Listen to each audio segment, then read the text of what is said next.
Hi friends, welcome to Saritha's vlog. எல்லோரும் எப்படி இருக்கீங்க? நல்லா இருக்கீங்களா? மகாநதியில் வந்து பார்த்திங்கன்னா இன்றைக்கி என்ன நடந்துச்சுனாக்கா, மகாநதியில் வந்து இன்றைக்கி ஒன்றும் அந்தளவுக்கு ஒன்றும் கதை கிடையாது. என்ன இப்போ வந்துட்டு அந்த அஜயோட தங்கச்சி எல்லாம் வந்திருக்காங்க. நிச்சயதார்த்தம், நாளைக்கு நிச்சயதார்த்தம். இன்றைக்கி நைட்டுக்கு வந்துட்டு எல்லாம் உட்காந்து சீட்டு விளாண்டுட்டு இருக்காங்க. அஜயோட அப்பா எல்லாம் உட்காந்து சீட்டு விளாண்டுட்டு இருக்காங்க. காவேரி உள்ளே வராங்க. உடனே வந்துட்டு அஜயோட தங்கச்சி இருக்காங்களா, கூப்பிட்றாங்க, அண்ணி வாங்க நீங்களும் விளாட்றதுக்குன்னு. இவங்க அஜயும் நம்ம அஜயோட அப்பாவும் முறைக்கிறாங்க காவேரியை பார்த்து, விளையாட தெரியாதவங்களெல்லாம் எதுக்கு இதில் கூப்பிட்ற அப்படின்ட்டு. அதுக்கப்புறம் வந்து யாருக்கு விளையாட தெரியாது, எனக்கா அப்படின்னு சொல்லிட்டு உட்காந்து தாத்தா சொல்கிறாரு உட்காந்து விளையாடுமா அப்படின்னு விளாண்டுட்டு இருக்காங்க.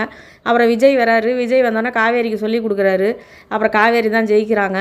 உடனே வந்துட்டு அஜயோட அப்பாவுக்கும் அஜய்க்கும் மூஞ்சே சரியில்லை. இதோட மறுபடியும் என்னன்னாக்கா, நாளைக்கு வந்து கல்யாணம் நிச்சயதார்த்தத்துக்கு போகிறதுக்கு கார்லேயே போயிடலாம், நம்ம கார்லேயேன்னு சொல்லி பேசிகிட்டு இருக்காங்க தாத்தா எல்லாம். இப்போ காவேரி வரமாட்டா, நம்ம அந்த கார்லேயே போயிடலாம் அப்படின்னு சொல்லி அவர் சொல்கிறாரு அஜயோட அப்பா. காவேரி வரமாட்டாளா? நான் வருவேனே அப்படிங்கிறாங்க. அன்றைக்கி தான் பொண்ணு பார்க்க போகிறதுக்கே நீ வரலன்னு சொல்லி சீனை போட்டால் அப்புறம் இன்றைக்கி மட்டும் எப்படி வருவேன் அப்படின்னோடனே, இல்லை நான் வருவேன், அது அன்னைக்கு இது இன்னைக்கு அப்படிங்கிறாங்க. உடனே விஜய் சொல்கிறாரு, அவளே வரேன்னு சொல்லலாம் அப்புறம் என்ன அப்படின்னு சொல்லிட்டு, அப்புறமே சரி இவங்களுக்கு சந்தேகமாக இருக்குது, வரலைன்னு சொன்னதான் திடீர்னு வரேங்கிறாளே, என்ன விஷயம்னு தெரியலையே அப்படின்னோடனே அப்புறம் விஜய் சொல்கிறாரு, அன்றைக்கே பசுபதி வந்துட்டு தாலி பிரித்து கோக்குற அன்னைக்கு காவேரியோட அம்மா கிட்ட வந்து ரொம்ப வில்லத்தனமாக பேசினார், கொஞ்சம் அடக்கி வைங்க கொஞ்சம் உங்கள் சம்மந்தியை, இந்த மாதிரி வேலையெல்லாம் வச்சுக்க வேணான்னு அப்படின்னு சொல்லி விஜய் சொல்கிறாரு. அவர் சும்மா பேசியிருப்பார், நீங்கள் தான் வேறு பெரிய வில்ல நாட்டம் ஆக்குறாங்க காவேரி குடும்பத்தில், அவர் சாதாரணமாக தான் பேசுகிறாரு அப்படிங்கிறாரு. அவர் சாதாரணமாக பேசுகிறாரா வில்லத்தனமாக பேசுகிறாராங்கிறது எனக்கும் தெரியும், அவர் இனிமே அது மாதிரிலாம் பேச வேணான்னு சொல்லுங்கள், வாயை கண்ட்ரோல் பண்ணி வச்சுக்க சொல்லுங்கள் அப்படிங்கிறாரு.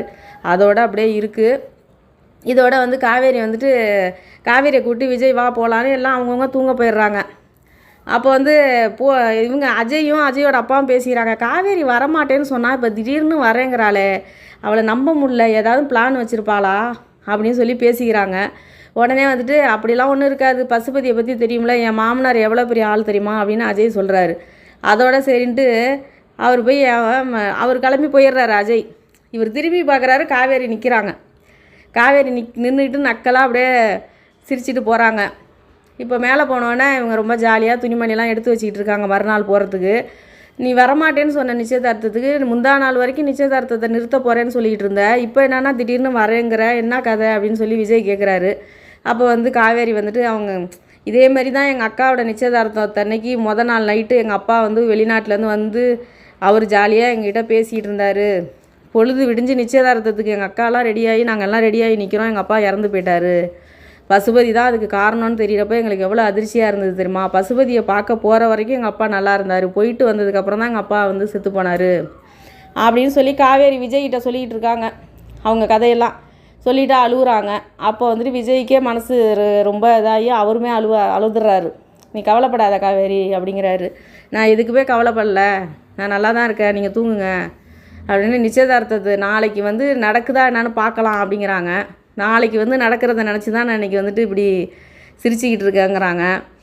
என்ன சொல்கிறேன், ஏதாவது பிளான் வச்சுருக்கியா, நாளைக்கு நிச்சயதார்த்தத்தை நிறுத்த போறியா அப்படின்னோடனே, அது எல்லாத்தையும் நாளைக்கு நடக்கும்போது பாருங்கள், முன்னாடியே சொல்லிட்டோம்னா சுவாரஸ்யம் இருக்காது, நாளைக்கு நடக்கும்போது பாருங்கள் அப்படின்னு காவேரி சொல்கிறாங்க. நீ என்ன பண்ண போகிறேன்னு என்கிட்டயாவது சொல்லு அப்படிங்கிறாரு. அதெல்லாம் எதுவுமே கிடையாது, நிச்சயதார்த்தத்துக்கு போகிறோம், அங்கே போயிட்டு எல்லோரும் ரிட்டர்ன் திரும்பி வரோம் அப்படின்னு சொல்கிறாங்க. அவங்க என்ன பிளான் வச்சுருக்காங்கங்கிறது தெரில. இப்போ இதோட விஜய் வந்து அவருக்கே குழப்பமாக இருக்குது, இவன் ஏதோ ஒரு பிளான் பண்ணி வச்சுருக்காங்கிறது மட்டும் தெரியுது, அது என்னன்னு தெரியலையே அப்படின்னு அவர் அமைதியாக இருக்கார். அதுக்கப்புறம் வந்து பார்த்தா காலையில் பொழுது விடிஞ்சு எல்லாருமே நிச்சயதார்த்தத்துக்கு கோயிலுக்கு போகிறாங்க. இப்போ வந்து பார்த்திங்கன்னா விஜய் வந்துட்டு காவேரியை வந்து கதவை திறந்து காவேரியை கூப்பிட்டு வந்து நகையெல்லாம், அவங்க போன வாட்டி வந்து 2 லேடிஸ் வந்து சொன்னாங்கல்ல, பெரிய இடத்து மருமகன்னு சொன்னாங்க, கழுத்தில் கயிறு, கருப்பு கயிறு, பச்சை கயிறுலாம் போட்டிருக்கேன்னு சொன்னாங்கல்ல, அவங்கெல்லாம் நிற்கிறாங்க, பசுபதி பொண்டாட்டியெல்லாம் நிற்கிறாங்க. இவர் காவேரியை இறக்கி விட்டு காவேரியை வந்துட்டு நகையெல்லாம் சுற்றி காட்டுறாரு, காவேரியை ஒரு சுற்றி காட்டுறாரு, ஓகேவான்னு. இப்போ வந்து காவேரி நகையெல்லாம் போட்டு வந்திருக்காங்கன்ட்டு பசுபதி வந்து பார்க்குறாரு. நிச்சயதார்த்தத்துக்கு வரமாட்டா காவேரியெல்லாம் வரமாட்டான்னு அவர் நினச்சிக்கிட்டு இருந்தார்ல, காவேரி வந்திருக்கிறதுனால அவரும் அதிர்ச்சியாக பார்க்குறாரு பசுபதி பொண்டாட்டியெல்லாம்.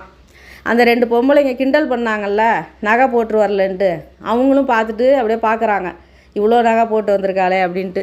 இதோட இருக்குது மகாநதியில் இப்போ காவேரி என்ன பண்ணி நிறுத்த போகிறாங்க நிச்சயதார்த்தத்தைங்கிறது தெரில.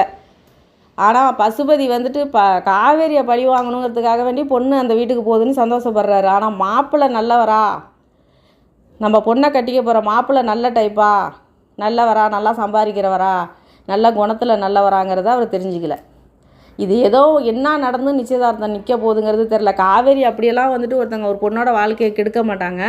அது என்ன நடக்க போகுது, என்ன ஆகி நிச்சயதார்த்தம் நிற்கும் என்னங்கிறதெல்லாம் தெரியல. இனிமேல் தான் அது தெரியும். இன்றைக்கி இதுதான் நடந்துச்சு, வேறு எதுவுமே கிடையாது மகாநதியில், இது மட்டும்தான். இந்த வீடியோ பாருங்கள். பார்த்துட்டு உங்களுக்கு பிடிச்சிருந்தா லைக் பண்ணுங்கள், ஷேர் பண்ணுங்கள், சப்ஸ்கிரைப் பண்ணுங்கள். நன்றிங்க.